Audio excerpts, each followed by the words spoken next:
So let's talk about the pandemic, the first topic, the pandemic and how it's affecting the development in the South Bronx. So there's a lot that we can talk about in this. The first thing that I want to speak about is that one issue that's hit the Bronx a lot different than the rest of New York City and the rest of the country as a whole. The unemployment rate is still astronomical. The New York Times reported last month that in the Bronx overall, it's 17%. And they said that the article was specifically about the West Farms neighborhood, where they're recording a 26% unemployment rate, where that's over 1 in 4 people that want to work. We're not even talking about just people. 1 in 4 people that want to work cannot find work.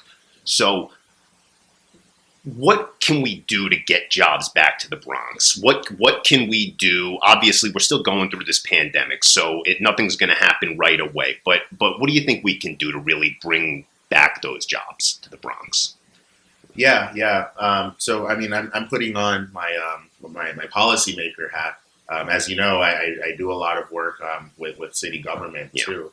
I mean, I think the Bronx is a really good microcosm for a lot of the country, the United States. And we have, the most green space in New York City here, very spaced out in some areas, like more on your side. Absolutely. But we also have a lot of industrial areas, like where we are right now in the South. And I think when you think about what the country or what the Bronx used to offer the rest of the city, as well as what it currently offers, you have to really look at the land, the way land is being used. And we still have a bunch of warehouses. We have, some of these lofts that have jumped on the real estate scene. And we see opportunities there because warehouses are one of the fastest growing and highest exploding real estate asset classes.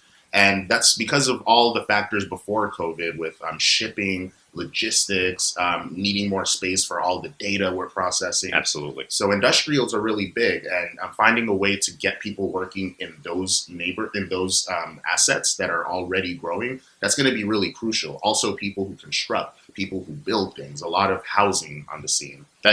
I'm glad that you brought up the industrial topic because the main source of revenue from our business is industrial real estate. That's our The microphone is very sensitive. no worries. Yeah.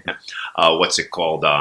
The industrial market is where more or less we make 80-90% of our revenue. So I'm fully aware of the industrial scene, and that is absolutely the hottest real estate right now. You can't touch it.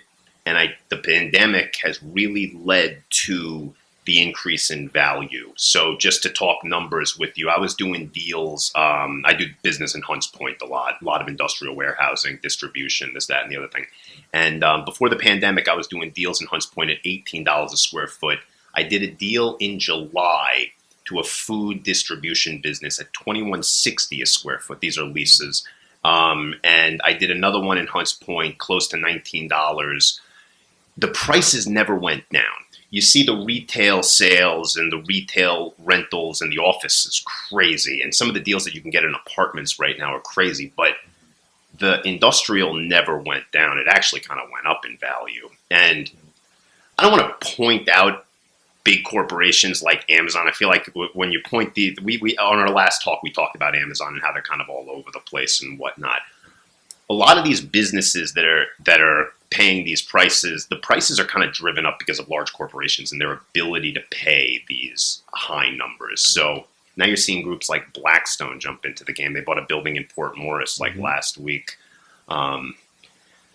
So yeah, industrial real estate is a very, very hot product. And in the Bronx specifically, I think that a lot of labor winds up in these industrial neighborhoods. So the interesting thing with the industrial neighborhoods is de Blasio had made something called industrial business zones called the IBZs, and there are 5 in the Bronx. And what's interesting over in Hunts Point, they're building this where the juvenile detention center on Spofford, they're building affordable housing there now. So it used to that used to be like a warehouse town, and now it's kind of, you're seeing some housing go out there. What are your thoughts on that? You think this is a good thing, building the affordable housing on the warehousing, or do you think that we should just leave the warehousing for the job purposes? Yeah. It's a loaded question, especially since affordable housing is such an issue. And it was before COVID. It Yeah, was, absolutely, and it still absolutely, is. absolutely. But I think a lot of it needs to be community driven. We need more Hang on, stakeholders. our live ended. I'm monitoring our. I'm sorry about this. Just No give me worries. 1 second. Yeah, I yeah. apologize. Yeah. Instagram is not fun. It's one of those. All right. Sorry, your live feed ended. Go live. Oh, interesting. I apologize. Yeah, you're fine. Ugh.